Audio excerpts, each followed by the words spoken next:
Shalom anak-anak kelas 3 reguler semuanya. Apa kabarnya? Semoga semua tetap selalu sehat dan tetap selalu sukacita. Oke anak-anak, pada pagi hari ini kita akan belajar agama ya. Jangan lupa dipersiapkan buku dan alat tulisnya. Dan ada baiknya sebelum kita belajar, kita berdoa terlebih dahulu ya. Diikuti doa Miss Rina dari situ ya anak-anak. Mari kita berdoa. Selamat pagi Bapak, selamat pagi Tuhan Yesus. Terima kasih atas berkat karunia Tuhan pada pagi hari ini, sehingga kami masih merasakan nafas kehidupan yang baru. Tuhan Yesus yang baik, pada pagi hari ini kami akan belajar. Kiranya Tuhan selalu menyertai dan memberkati anak-anak kelas 3 reguler semuanya dan memberikan kepintaran.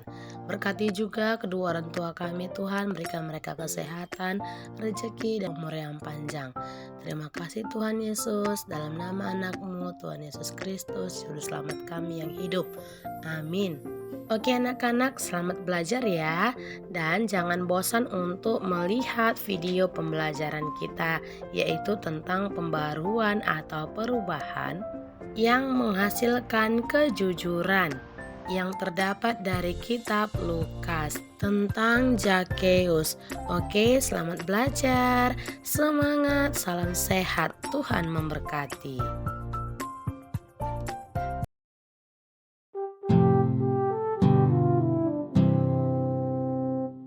Zakheus, orang pendek, kecil betul dia.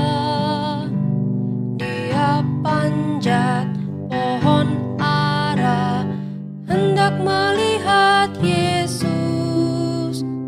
Tuhan Yesus pandang dia, katanya, "Hai Zakheus, turunlah. aku menumpang di rumahmu. Oh Zakheus, orang pendek, kecil betul dia. Dia panjat pohon ara, hendak melihat Yesus. Tuhan Yesus pandang dia, katanya, Hai Zakheus, turunlah. aku menumpang di rumahmu.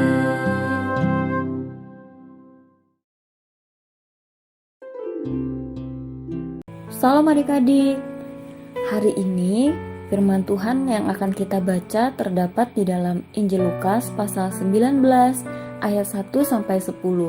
Tema firman Tuhan hari ini adalah pembaharuan atau perubahan yang menghasilkan kejujuran.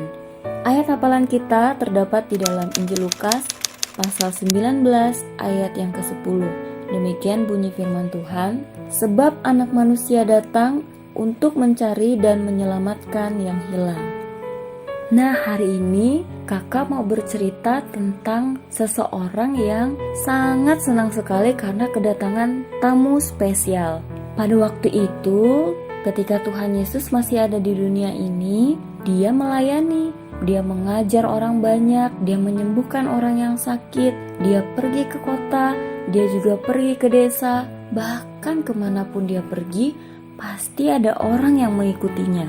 Kenapa ya Tuhan Yesus pergi dari desa ke kota, dari kota ke desa? Ya, ternyata Tuhan Yesus ingin memberitakan tentang kerajaan sorga. Waktu itu Tuhan Yesus menyembuhkan seorang yang buta di kota Yeriko, dan Yesus masuk ke kota Yeriko dan berjalan melintasi kota itu.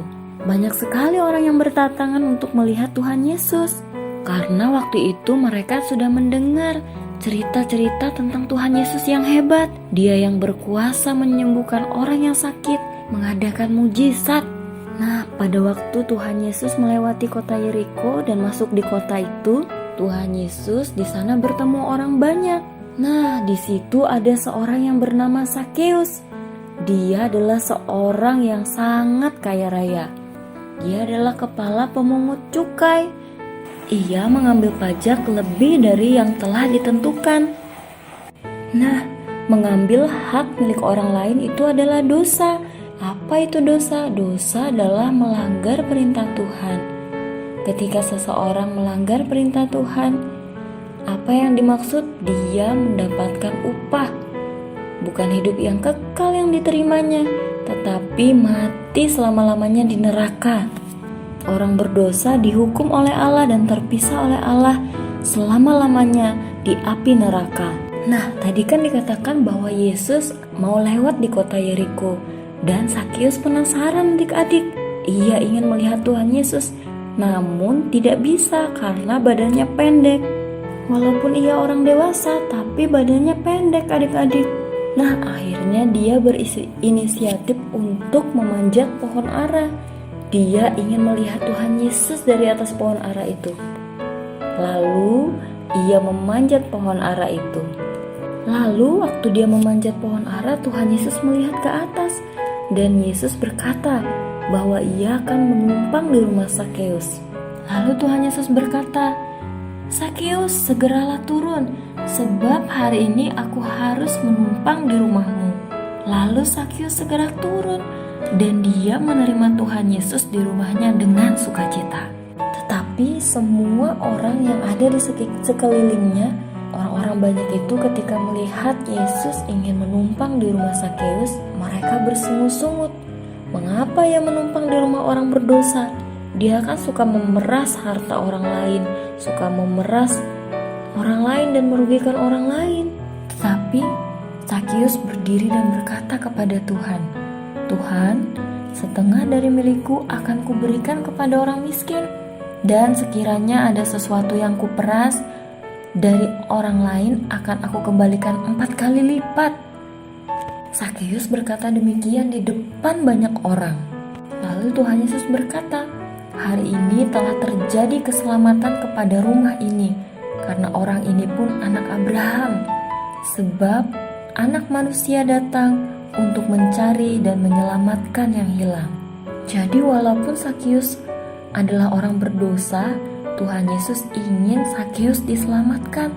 Tuhan Yesus ingin Sakeus menerima Yesus dalam hidupnya dan memiliki perubahan hidup atau pembaharuan yang lebih baik. Wah, luar biasa ya. Tuhan Yesus memulihkan kehidupan daripada Sakeus. Pertemuan Sakeus dengan Yesus membawa perubahan. Dia yang tadinya mementingkan diri sendiri menjadi mementingkan orang lain juga. Dia tidak mempergunakan kekuasaannya lagi dengan suka-suka hatinya, tetapi dia menjadi pribadi yang murah hati, jujur dan peduli kepada orang lain. Luar biasa sekali ya. Orang-orang yang sudah dia peras hartanya, dia kembalikan lagi uangnya 4 kali lipat. Dan dia memberikan setengah dari hartanya kepada orang miskin. Itu semua benar-benar terjadi ketika Tuhan Yesus bertemu dengan Sakeus secara pribadi. Nah, apakah adik-adik sudah bertemu dengan Tuhan Yesus? Apakah adik-adik sudah mengalami perubahan hidup yang baik? Ya, kita sudah percaya dan menerima Tuhan Yesus dalam hati kita. Pasti ada buah-buah roh, ada perubahan dalam hidup kita. Dari yang dulunya tidak baik, kita menjadi pribadi yang lebih baik. Nah, melalui firman Tuhan hari ini, kita belajar dari Sakeus. Dia bertobat, dia mengalami perubahan hidup. Nah, adik-adik, kita yang adalah gereja, kita harus menjadi teladan di tengah bangsa kita. Kita harus mulai jujur, rendah hati, dan peduli dengan sesama kita. Kita mulai dari tengah-tengah keluarga kita ya. Kita mulai memperhatikan satu akan yang lain. Kita tidak boleh merebut milik orang lain. Walaupun suatu saat nanti adik-adik menjadi orang yang kaya, menjadi orang yang terkenal, menjadi orang yang berhasil, jangan sombong ya, karena kita terpanggil untuk memiliki karakter seperti Tuhan Yesus. Kita harus belajar daripada Sakeus. Kita harus hidup jujur, rendah hati, dan peduli kepada orang lain. Kita tidak boleh sombong, karena segala sesuatu yang kita miliki itu semua dari Tuhan Yesus, dan kita harus menjadi berkat bagi orang lain. Nah, demikian firman Tuhan hari ini ya. Kiranya menjadi berkat bagi kita semua. Tuhan Yesus memberkati kita. Salam.